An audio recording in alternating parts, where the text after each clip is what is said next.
할렐루야! 신앙 상담 코너입니다. 오늘 또 고민거리 이 시간 함께 해결해 봤으면 좋겠습니다. 이런 고민을 하신 분들이 있어요. 남편이 교회를 자주 비판해요. 남편이 이제 핍박을 하면서 비판하는 거죠. 야, 저 TV 봐봐. 저 목사들이 저 개판이야. 교회 봐. 다 썩었잖아. 야, 교회에서 코로나 엄청 나왔대. 아, 교회가 이렇게 문제가 있어. 그러면서 계속 교회를 비판한다는 거죠. 이제 남편은 이제 교회 안 다니는 거예요. 계속 교회를 비판해요. 그러자 어떤 마음이 생겨요? 남편의 말에 공감이 가는 것이 아니라 반감이 생기는 거죠. 공감이 아닌 반감. 그러면서 남편이 미워지고, 때려주고 싶고, 뭔가 이렇게 아니라고 이야기를 해주고 싶은데, 그러면 부부싸움 날 것 같으니까 가만히 침묵하니까 또 속병이 걸리고, 그런 일이 반복된다는 거예요. 어떻게 해야 되나요? 그렇게 했습니다. 참 어려운 문제입니다. 남편이 계속 아내에게 교회가 나쁘다고 비판하고 또 교회를 욕하고, 그것은 사실은 이제 교회를 욕하는 것이 아니라 어떻게 보면 아내 들으라고 하는 소리잖아요. 그러니까 아내를 훈계하는 거죠. 돌려서. 그걸 또 모르는 바가 아니지 않습니까? 뭐 어린애도 아니고 들으면 나 들으라고 하는 소리구나. 그래서 이제 마음에 반감이 생기는 거예요. 갈등이 일어나기 쉽겠죠. 참 어려운 문제인데요. 성경적으로 제시를 하자면 이렇습니다. 남편이 교회를 비판하고 욕하느냐는 중요하지 않아요. 중요한 건 뭐냐면 남편이 보는 그리스도인이 누구냐가 중요해요. 예를 들어서 직장에 갔는데 직장에 장로님이 있어요. 근데 완전히 개판이에요. 그럼 남편의 분노는 극에 달하겠죠? 기독교를 나쁘게 보겠죠? 직장에 갔는데 직장 동료가 안수 집사예요. 근데 별로 안 좋아요. 그럼 남편이 교회에 대해서 부정적인 마음을 갖겠죠? 그렇죠? 가뜩이나 사회적 분위기도 안 좋은데 말이죠. 또 남편이 경험하는 그리스도인은 누군가요? 누구긴 누구예요? 바로 아내죠.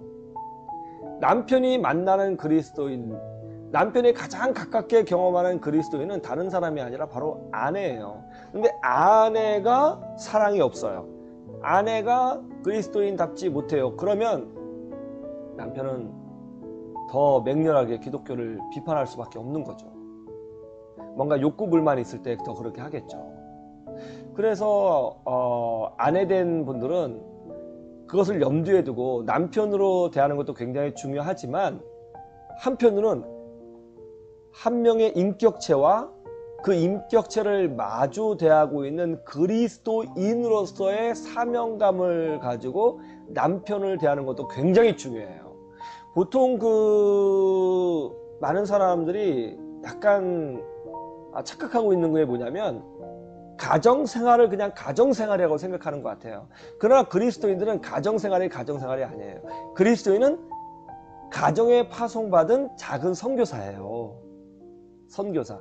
이게 가정에도 선교지란 말이에요. 가정이. 그러니까 남편을 대할 때, 자녀들을 대할 때, 부모님을 대할 때 내가 선교사로서 대해야 되는 거예요. 저 사람이 나를 볼 때 어떻게 생각할까? 선교지 할 때는 항상 그런 생각을 하지 않습니까? 그러니까 남편이 나를 볼 때 내가 경험하는 그리스도인데 이 사람이 이거밖에 안 돼. 그러면 남편의 마음이 열릴 수가 없는 거예요. 그런데 아내가 선교사의 모습을 보여주고 인내하고 그럼에도 품고 어떤 뭔가 좀 다른 모습을 보여주면 처음에는 뭐라고 이렇게 비판을 하겠지만 그것이 누적이 된단 말이에요. 한 1년, 2년, 3년 누적이 되면 마음이 바뀐다고요. 바뀌어요. 그리고 기독교에 대해서 호의적으로 말을 한다고요. 그리고 어느 순간 자신이 아내 편이 돼 있음을 경험해요. 그래서 직장에도 누가 막 기독교 욕을 하면 남편이 자기 아내를 욕하는 듯한 느낌이 들어요. 그래서 항변을 하기 시작하죠. 변화가 일어난다는 거예요. 그러니까 남편 전도하는 거 쉬운 일 아닙니다. 그게 어려운 일이에요. 그래서 저는 그렇게 생각합니다. 중년 때 남편을 전도해서 함께 교회로 나오신 우리 여자 집사님들, 권사님들 계시거든요. 대단한 분이라고 생각해요. 정말 이 시대에 하나님께 칭찬받을 만한 선교사라 저는 그렇게 생각합니다. 가정도 선교지예요. 가정도 선교지. 남편님 계속 비판하면 속상해 하시지 마시고 내가 여기에 선교사로 왔구나.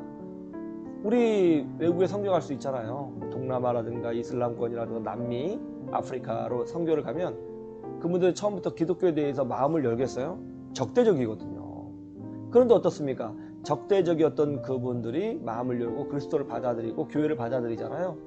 선교사님의 모습을 보면서 마찬가지로 우리는 가정의 선교사로 파송받았다 하는 것을 명심하시고 선교사로서의 역할을 잘 감당하십시오. 쉽지 않은 거 압니다. 오랜 싸움이 될 겁니다. 그러나 열매는 분명히 있어요. 믿음으로 승리하시기를 축복합니다.